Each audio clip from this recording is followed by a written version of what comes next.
जय हिंद। आइए खान सर का ये 34 नंबर सेट है। इससे पहले हम आपको 33 करा चुके हैं। अगर आप नहीं देखे हैं तो मेरे प्लेलिस्ट में जा करके देख सकते हैं। जैसा कि आपको पता है इसमें 50 प्रश्न रहता है, जिसमें जीके के अलावा साइंस भी आपको देखने को मिलेगा, 10 करंट अफेयर भी रहता है। तो पूरी तरह से आपके कोई भी एग्जाम के लिए ऑल ओवर इंडिया के लिए आपके लिए काफ़ी ज़्यादा हेल्पफुल हो जाता है। तो चलिए बिना समय को गवाए हुए हम लोग सीधे क्वेश्चन के ऊपर आते हैं। पहला हम लोग का प्रश्न कहता है कि अफगानिस्तान के प्रति एक जोश भरी यानी कि अग्रनीति यानी कि फॉरवर्ड नीति का अनुसरण करने वाला गवर्नर जनरल कौन सा था।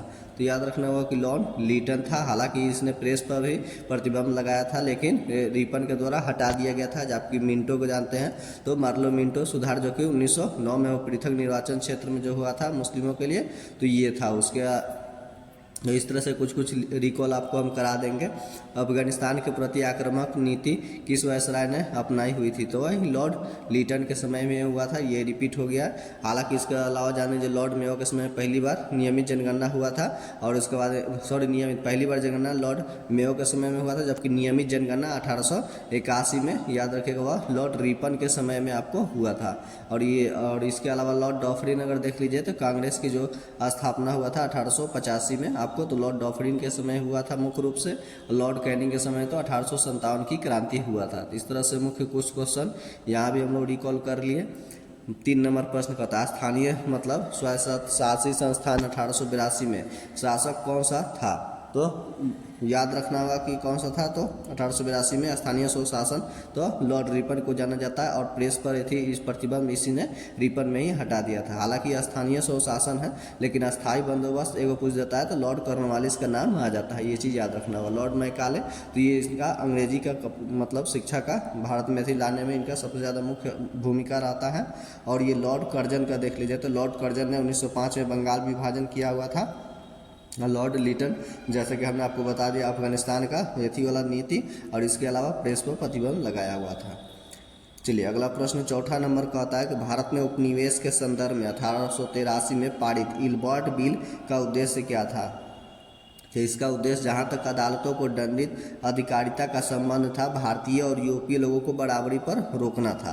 क्योंकि इसमें क्या था कि कोई भी अगर हाई कोर्ट वगैरह में मतलब क्या करता है, भारतीय न्यायाधीश है, तो वैसे स्थिति में वह क्या कर सकता था कि यूरोपीय न्यायाधीश को भी अपना मतलब जो सज़ा वगैरह जो भी होता है उसे सुना सकता था। तो इसीलिए सुनासे से मतलब उसको रोकने के लिए अंग्रेजों के द्वारा ये इल्बर्ट बिल आपको लाया गया था, ताकि भारतीय क्या हो जाए कि अंग्रेजों के यूरोपीय के समान बराबर न हो सके, उसके ही रोकना था। तो यही आपका इल्बर्ट बिल का मुख्य रूप से आपका उद्देश्य था।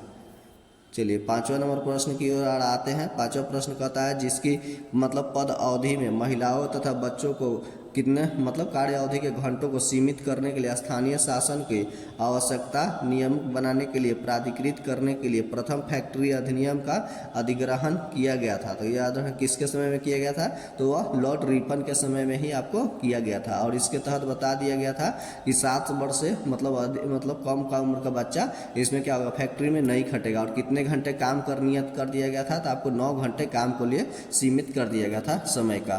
तो ये भी आपको यहाँ से रिकॉल करके रखना होगा। बाकी लॉर्ड विलियम बेंटिक, तो इन्होंने मतलब सती प्रथा का सबसे बड़ा थी किया था। लॉर्ड कैनिंग 1857 की क्रांति। चलिए 6 नंबर प्रश्न की ओर हम लोग देखते हैं।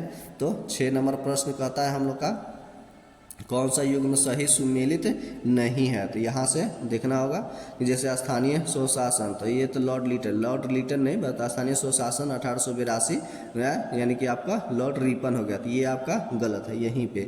इसके अलावा और भी क्वेश्चंस यहाँ पे रिकॉल कर लीजिए, जैसे सहायक संधि तो लॉर्ड वेलेजली के समय हुआ था। राज्य अपहरण की नीति लॉर्ड डलहौजी, ट्रेन भी चला था लॉर्ड डलहौजी के समय। शिक्षा का वुड डिस्पैच जो आया था 1854 इसी के समय हुआ था। पहला डाक टिकट भी आपका लॉर्ड डलहौजी के समय ही हुआ था। इसके अलावा 1793 में अस्थायी बंदोबस्त लॉर्ड कॉर्नवालिस या उसका न्यायिक संहिता भी और पुलिस विभाग वगैरह लॉर्ड कॉर्नवालिस के समय ही आपको आया हुआ था। हालांकि लॉर्ड कॉर्नवालिस वो पहला व्यक्ति है जिसका गाजीपुर में इसका मकबरा देखने को मिलता है। इसका मतलब जो हुआ था देहांत मतलब भारत में ही हो गया था इसका मृत्यु। चलिए 7 नंबर प्रश्न की ओर हम लोग आते हैं। तो 7 नंबर प्रश्न हम लोग का कहता है निम्नलिखित पर विचार करना है। यहाँ पे भी आपको तो प्रथम फैक्ट्री जो एक्ट था 1881 में औद्योगिक कामगारों की मजदूरी नियत करने के लिए और कामगारों को मजदूर संघ बनाने हेतु दृष्टि से पारित किया गया था। तो ये क्या होगा कि गलत हो गया, क्योंकि यहाँ मजदूर संघ यूनियन बनाने की बात ही नहीं कहा गया था। चलिए दूसरा देखते हैं। एन.एम. लोखंडे, मतलब लोखंडे जो ब्रिटिश भारत में मजदूर आंदोलन संगठित करने के लिए अग्रगामी थे, और उसके ऊपर कथनों से कौन सा सही है? तो ये तो बात सही है कि मतलब ये लोखंडे साहब, एन.एम. लोखंडे साहब, इन्होंने मतलब प्रयास काफ़ी ज़्यादा किया हुआ था। तो इस तरह से आपका केवल 2 आपका सही हो जाता है। तो 7 का बी नंबर आंसर आपका सही है। चलिए 8 नंबर प्रश्न, कौन सा कथन गलत है? तो गलत यानी कि अधातु यानी कि नॉन मेटल रिनाइन होती है, यानी कि ये सही है। अधातुएं के ऑक्साइड अम्लीय होते हैं, ये भी आपका सही है। अधातुएं धनायन होती है, नहीं बल्कि नॉन मेटल जो होती है वो निगेटिव होती है, यानी कि ये गलत हो गया। ये वाला आपका सी गलत है। इसके अलावा अधातुएं विद्युत का कुचालक होती है, तो यानी कि ये भी आपका सही है। चलिए 9 नंबर हम लोग का प्रश्न कहता है प्रोटियम में कितने न्यूट्रॉन मौजूद होते थे? इसमें क्या होता है कि शून्य होता है, क्योंकि 1H1 जो होता है वही इसी को प्रोटियम कहा जाता है, और ये 1H2 वाला का ड्यूटेरियम कहा जाता है, और 1H3 वाला का ट्राइटियम कहा जाता है। तो इसमें आपको मतलब न्यूट्रॉन निकालने के लिए भार में से संख्या घटा देते हैं, तो इस तरह से इसमें 0 हो जाएगा। और जबकि ड्यूटेरियम में आपका न्यूट्रॉन कितना होता है? 1 होता है, और ट्राइटियम में आपका कितना होता है कि 2 होता है आपको न्यूट्रॉन। तो इस तरह से हो जाता है। जबकि सबसे ज़्यादा सबसे हल्का और मतलब तत्व के रूप में देखेंगे रेडियो सक्रिय, तो आपको ये ट्राइटियम है, जिसको हम लोग टी से सूचित करते हैं, और ड्यूटेरियम को कैपिटल डी से आपको सूचित किया जाता है। तो इस तरह से आपको याद रखिएगा हाइड्रोजन के ये तीनों समस्थानिक ही होते हैं। निम्नलिखित में से क्या आर्किमिडीज के सिद्धांत पर आधारित नहीं है? तो हाइड्रोमीटर तो आपको है ही है, इसके अलावा पनडुब्बी भी है, लैक्टोमीटर जो कि दूध की शुद्धता मापते हैं ये भी है, लेकिन ओडोमीटर ये तो पहिए द्वारा तय की गई दूरी होता है। तो इस तरह से ये आपका मतलब आर्किमिडीज के सिद्धांत पर आधारित नहीं है। निम्नलिखित में से प्रकाश के प्रकीर्णन के अनुप्रयोगों की पहचान करना है। तो चलिए यहाँ पे प्रकीर्णन के रूप में ही देखना है कौन कौन है। तो खतरे के संकेत का लाल होना, ये सही है, यह प्रकीर्णन का उदाहरण है। समय से पूर्व सूर्योदय और मतलब सूर्यास्त हो जाना, मतलब तो ये क्या होगा कि ये अपवर्तन का उदाहरण है। इस तरह से ये आपका गलत हो गया। तारों का टिमटिमाना, ये भी अपवर्तन का उदाहरण है, तो ये गलत है। टिंडल का प्रभाव, तो ये आपको क्या है कि सही है, क्योंकि ये प्रकीर्णन का उदाहरण है। और सूर्य का लाल और आकाश का नीला रंग दिखाई देना, ये भी आपका प्रकीर्णन का उदाहरण है। इस तरह से अगर आप इसका देखेंगे तो आपका ए, डी और ई आपका सही हो जाता है। इस तरह से इसका आंसर आपको देखेंगे तो ये आपका बी नंबर सही है। चलिए 12 नंबर प्रश्न कहता है जीवाश्म ईंधन जलने पर मुक्त कार्बन, नाइट्रोजन, सल्फर के ऑक्साइड कहलाते हैं।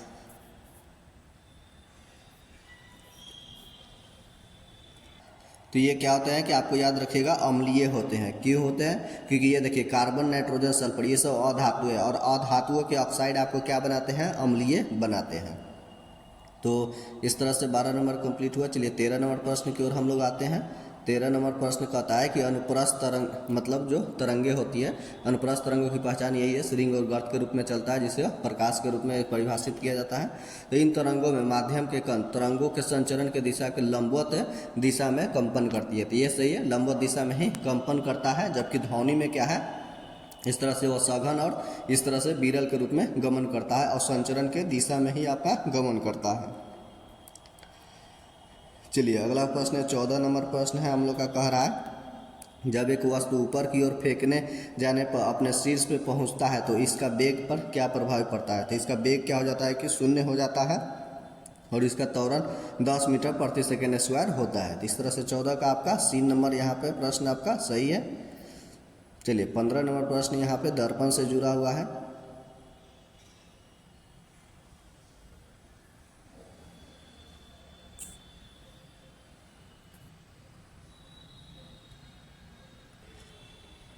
तो हम लोग का 15 प्रश्न दर्पण का कह रहा है कि किसी गोलीय दर्पण में प्रतिबिंब जो होते हैं आवर्धन m ऋणात्मक निगेटिव है, तो इसका अर्थ क्या होता है? तो इसका प्रतिबिंब कैसा बनेगा? तो हमेशा उल्टा ही बनता है। लेकिन अगर यही पॉजिटिव रहता तो हमेशा उसका कैसा प्रतिबिंब बनता है? तो याद रखिएगा वह सीधा बनेगा। जब सीधा बनेगा तो आभासी बनेगा, लेकिन जो उल्टा बन रहा है निगेटिव, इसका मतलब वह हमेशा वास्तविक ही बनता है। तो ये भी आपको याद रखना होगा।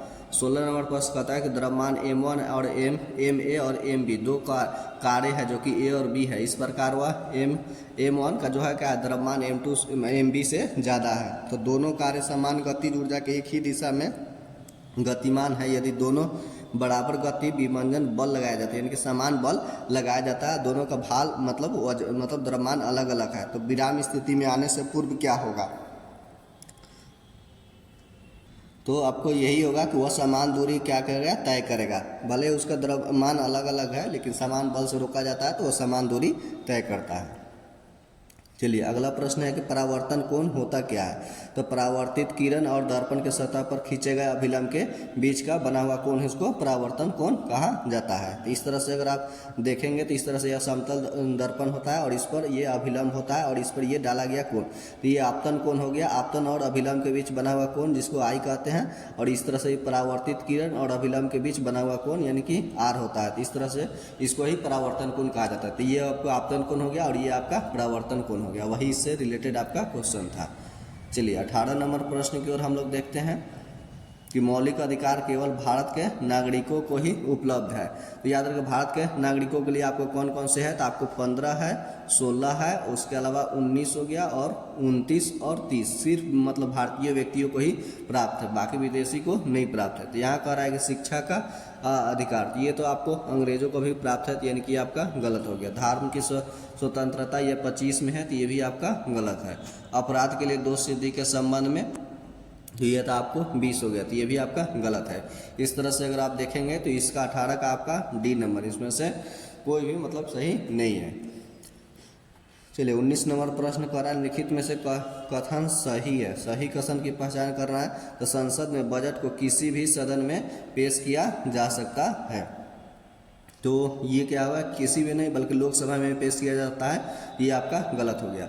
संसद में किसी भी सदन में राष्ट्रपति के खिलाफ महाभियोग प्रस्ताव मतलब प्रस्तुत किया जा सकता है, तो ये सही है।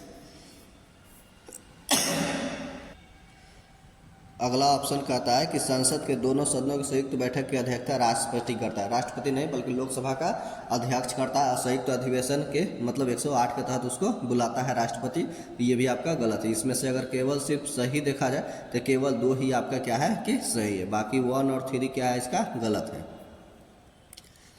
चलिए 20 नंबर प्रश्न की ओर आते हैं। संसद के सदस्यों की निहत्ताओं से संबंधित प्रश्न मतलब क्या करता है, विनिश्चित करते समय राष्ट्रपति के किसकी राय प्राप्त करता है। तो याद रखिएगा वह किसके प्रति अथी करता है राय, वह निर्वाचन आयोग का लेता है, भारत का निर्वाचन आयोग का जो होता है उसकी मतलब सलाह वगैरह लेता है, उसके बाद वो मतलब वह कर लेता है कि यह व्यक्ति अयोग्य है, उसके यही निहत्ताओं का अथी निर्धारण करता है। कौन करता है, तो राष्ट्रपति करता है। चलिए अगला प्रश्न की ओर आते हैं। प्रथम जनजातीय मतलब लोकसभा के अध्यक्ष कौन थे, तो लोकसभा का अध्यक्ष के रूप में आपको कौन थे, तो पीए संगमा थे।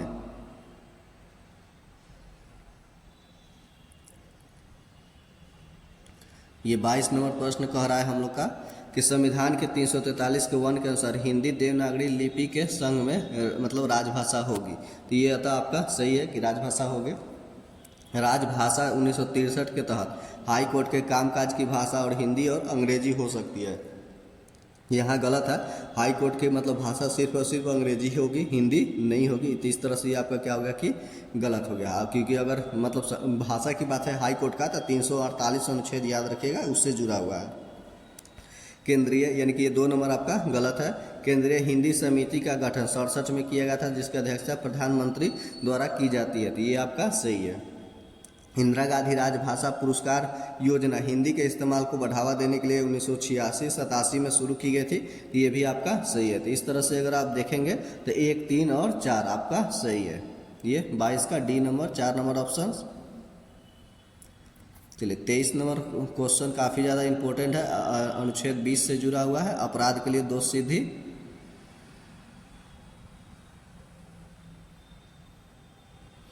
तो अपराध के लिए दोष सिद्धि के संबंध में संरक्षण न्यायालय में निष्पक्ष विचारण के लिए निम्नलिखित में से अधिकारों से व्यवस्थित की गई है। तो चलिए देखते हैं, व्यवस्थित करते हैं। किसी भी व्यक्ति को एक अपराध के लिए एक से ज़्यादा सजा नहीं हो सकती है, तो बात सही है। ये अनुच्छेद 20 के 1 में आपको दिया गया है।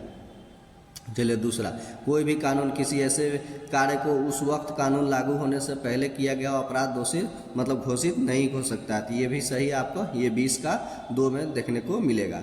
तीसरा नंबर है किसी भी व्यक्ति को स्वयं अपने विरुद्ध साक्ष्य देने के लिए बाध्य नहीं किया जाएगा। तो ये भी आपका क्या है कि सही है। तो इस तरह से अगर आप देखेंगे तो ये तीनों के तीनों इसका आपका सही है, 1 2 3। चलिए 24 नंबर प्रश्न की ओर आते हैं हम लोग। कौन सा इसमें से सुमिलित नहीं है, तो मिलान करना है। ये 39 के में समान न्यायिक निःशुल्क शिक्षा व्यवस्था निःशुल्क ये आपका है विधि सहायता, ये आपका सही है मिलान चिन्ह। 40 में आपको ग्राम पंचायत है, ये भी सही है। 44 में है समान नागरिक संहिता UCC, ये भी सही है। 48 तो कृषि पशु पालन से संबंधित है, जबकि ये इसमें दे रहा है आपको न्यायिक कार्यपालिका से पृथकीकरण, तो ये आपका D नंबर गलत है। जबकि ये कार्यपालिका न्यायपालिका से पृथकीकरण अनुच्छेद आपको कितना 50 में देखने को मिलेगा। चलिए 25 नंबर हम लोग प्रश्न की ओर आते हैं। यहाँ पे सावधानी से थोड़ा सा इसको मिलान करना होगा, और इसका ऑप्शन के हिसाब से अगर देख ले तो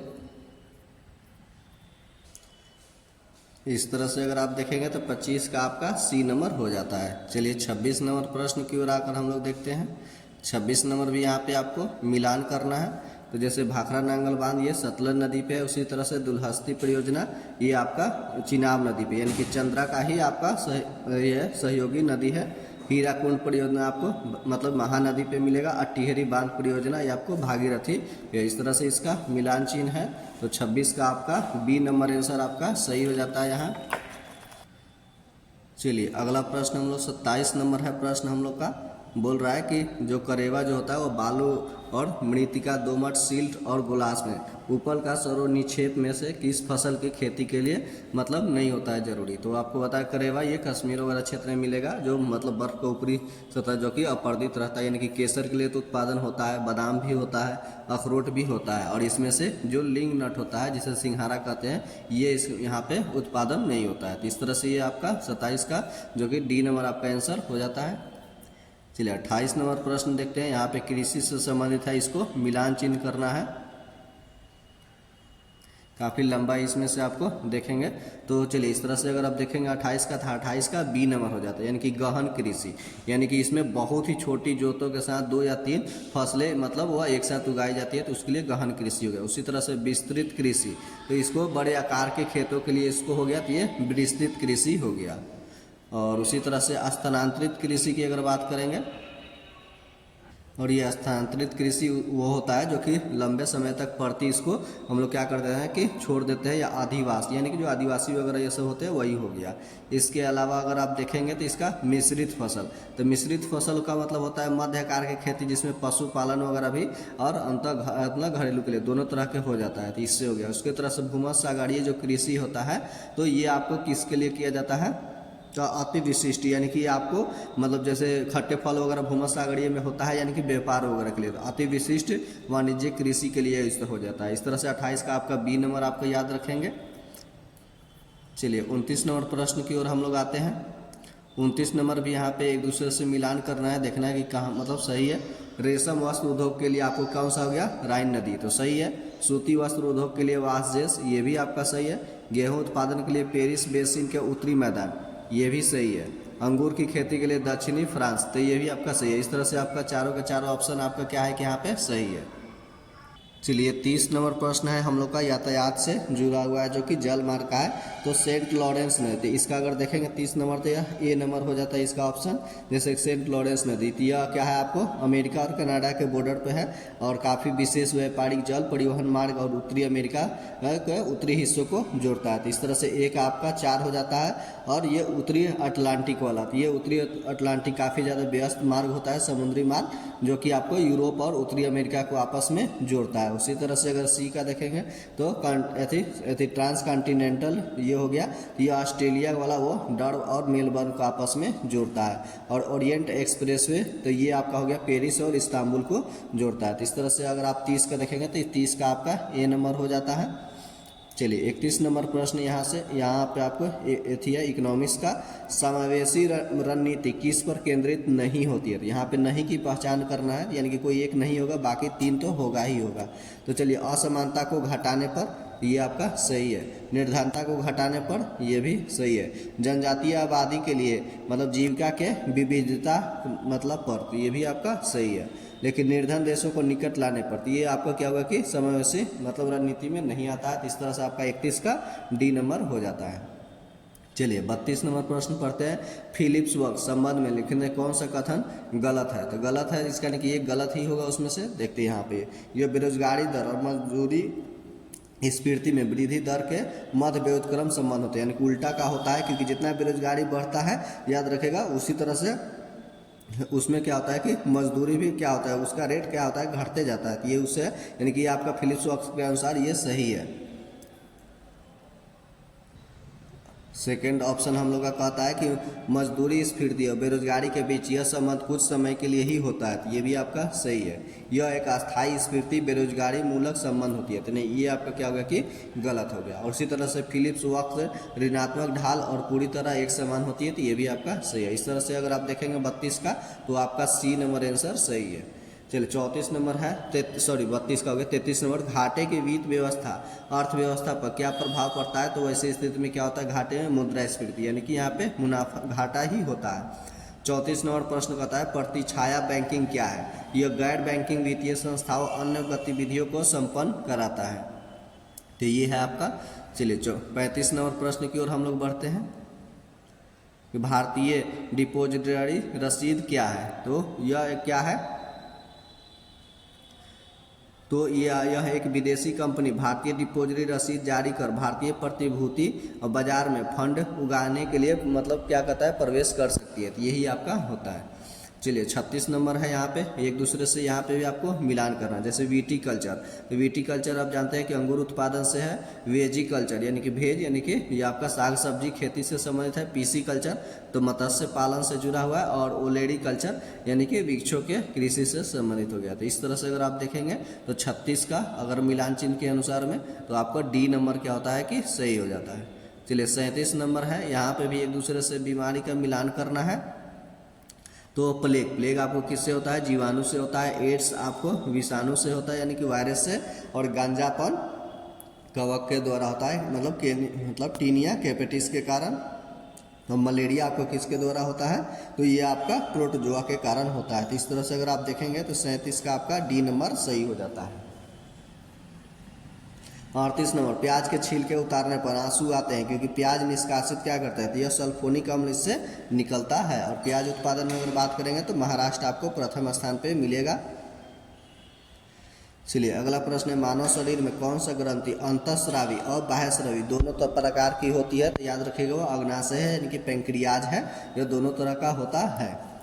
चलिए पाचन तंत्र, 40 नंबर प्रश्न है, पाचन तंत्र के संदर्भ में कथन पर विचार करना है। तो क्या है? पाचक रस सरल पदार्थों को जटिल बनाता है। गलत बात है, क्योंकि यह जटिल पदार्थों को सरल पदार्थों में बदलने का कार्य करता है। आमाशय के आंतरिक भित्ति, क्षुद्रांत और आहार नाल के संबंध में ग्रंथियां पाचक रस स्रावित करती है। तो ये आपका क्या है कि सही है, क्योंकि आमाशय जिसे हम लोग पेट कहते हैं इससे जठर रस निकलता है और हाइड्रोक्लोरिक अम्ल निकलता है। तो केवल 2 इसमें से अगर मतलब इसमें क्या है, कौन सा कथन असत्य है? तो यानी कि वन केवल 1 ही आपका असत्य है। चलिए अगला प्रश्न की ओर देखते हैं। और ये 41 नंबर प्रश्न से 10 आपको करंट अफेयर शुरू होता है।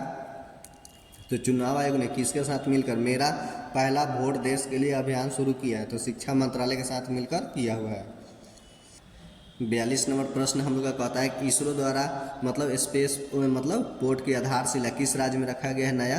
तो याद रखेगा तमिलनाडु में आपको शुरू किया गया है। राष्ट्रपति द्रौपदी मुर्मू द्वारा नए लोकपाल के रूप में किसको नियुक्त किया गया? तो अजय मणिकराव खानविलकर को नियुक्त किया गया। भारत के सबसे बड़ा सौर बैटरी परियोजना का अनावरण कहाँ पे आपको किया गया है? तो आपको छत्तीसगढ़ में किया गया। हाल ही में जारी वैश्विक बौद्धिक संपदा सूचकांक 24 में भारत किस स्थान पर रहा है? तो 42वें स्थान पर रहा है। और किंग्स चार्ल्स तृतीय के मानद नाइटहुड के उपाधि प्राप्त करने वाला भारतीय सुनील भारतीय आपका कौन है व्यक्ति? तो मित्तल है। चलिए 47 नंबर हम लोग प्रश्न देखते हैं। 47 नाटो में शामिल मतलब नया सदस्य देश कौन सा है? तो आपको स्वीडन है। हाल ही में मतलब स्वयं प्लस प्लेटफॉर्म किसके द्वारा लॉन्च किया गया? तो शिक्षा मंत्री आपको धर्मेंद्र प्रधान द्वारा। हाल ही में चंडीगढ़ के नए मेयर आपको कौन बने हैं? तो आपको कुलदीप कुमार बने हैं। और दादा साहब फाल्के अवार्ड 24 में सर्वश्रेष्ठ अभिनेता का अवार्ड किसने जीता, तो शाहरुख खान। इस तरह से अगर हम देखेंगे तो ये आपका 34 नंबर प्रश्न ऐसे कंप्लीट हो जाता है सेट। आगे का सेट देखने के लिए हमारे चैनल्स पर ऐसे ही बने रहे। मिलते हैं नेक्स्ट अगला वीडियो के साथ में। जय हिंद।